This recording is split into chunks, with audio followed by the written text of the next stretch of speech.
Hi, everybody. How are you doing today? I had I had the television on this morning, and from two or three different places around the world, actually, I heard essentially the same statement.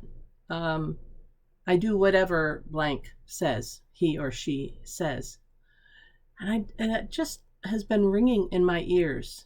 So I'm going to ask you some questions, and then we'll talk about it on the other end. On the other side. How do you feel? Would you do something that somebody tells you to do? Whatever they say. Whatever he or she says is the context of this. And I'm going to read 11 different classifications of people. And you tell me, would you do whatever he or she said? Would you do whatever your parent said?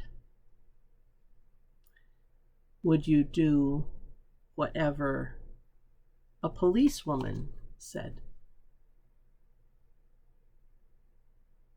Would you do whatever an abusive parent said? Would you do whatever Jesus said? Would you do whatever the president said? Would you do whatever your boss or supervisor said? Would you do whatever your best friend said? Would you do whatever your teacher said? Would you do whatever your commanding officer said? Would you do whatever your computer repair person, your IT person, said? And finally, would you do whatever your doctor said? Where are you with these?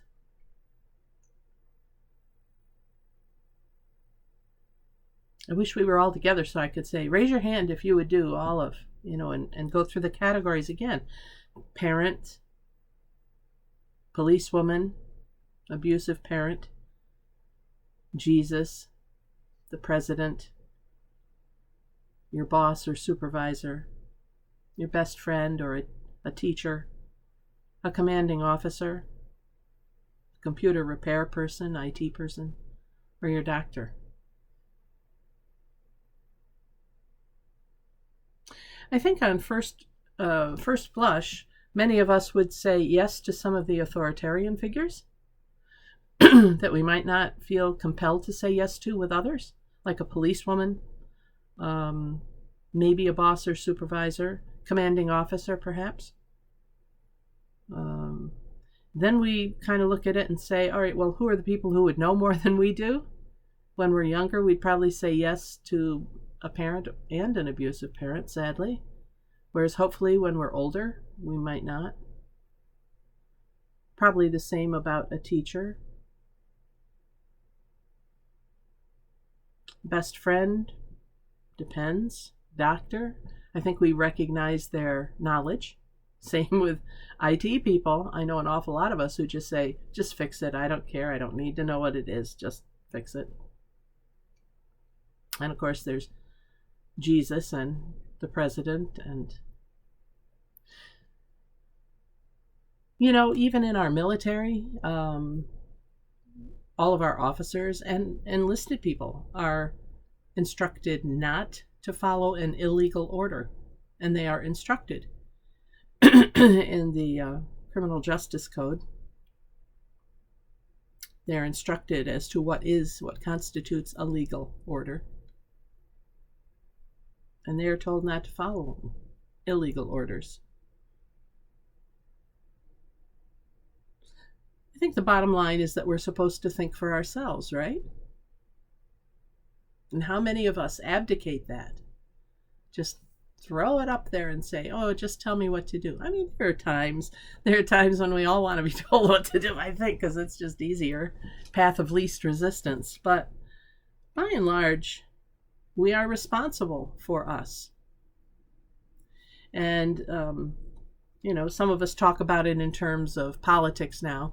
We are responsible for what we do, who we are. I know it causes some splits in families right now, the party split. But it's also true in our faith journey. Are we going to do what our best friend does? Are we going to do what the family's always done? Should we just automatically do what the pastor or the minister or the priest or the rabbi or the imam tells us to do? No. No to all of those. And really, no to all of these that I've said here. Now, if you're a person of color and a police officer tells you to do something, different story. I'd have to save your life first. I have more leeway as a white woman talking back to cops, if I wanted to, than my children do who are people of color. I mean, don't be stupid here. Might be the same if you're in the military, but then there are places that you can go, whether it's to the chaplain or to someone else, an ombudsman if one is present. So you might have to say yes in the moment and then come back around to it. But really, it's that coming back around to it. It's that thinking for ourselves. It's that taking responsibility for whatever it is that we are being asked to do, or to think, or to feel, or to accept. And I think today, and in the days moving forward, we have to be really, really cautious about interpreting what it is that's coming at us. Are you going to do what someone else tells you to do? I don't care if you see yourself on the left or the right or independent, in the middle. Are you going to do what other people tell you to do? Or are you going to think for yourself? Because right now, as I see it, we have an awful lot of people in this country on both extremes who do not think for themselves. Be a leader, not a follower. Be a thinker, not a follower. And how do I know what's really true? Well, you go and you research. Come on. You go on to Google and you look things up. And you fact check. And you can do that on Google. Put something in. Is it true that? And whatever you've heard. Snopes is a good resource. Look things up. And remember what you learned when you were growing up, hearing about newspapers and journalism that is research-based. So I'll tell you one thing about newspapers. They tell you what's opinion and what's news. I wish our TV networks did that, like Canadian Network has to. What's fact and what's opinion? What's news and what's opinion? It used to be on there. I remember Eric Severide coming on and it would say commentary or opinion and some others, different networks. We've lost that. We've blurred that line, I think. And it's up to each one of us to get it back. And it's up to each one of us to get back to, what does the Bible really say? What does it mean? You can't take it out of context and have it mean the same thing. There will be an example of that probably after the weekend, because I'm working that into one of my sermons. So just a little heads up, foreshadow. All right? So, are you going to do what he or she says? Do some thinking.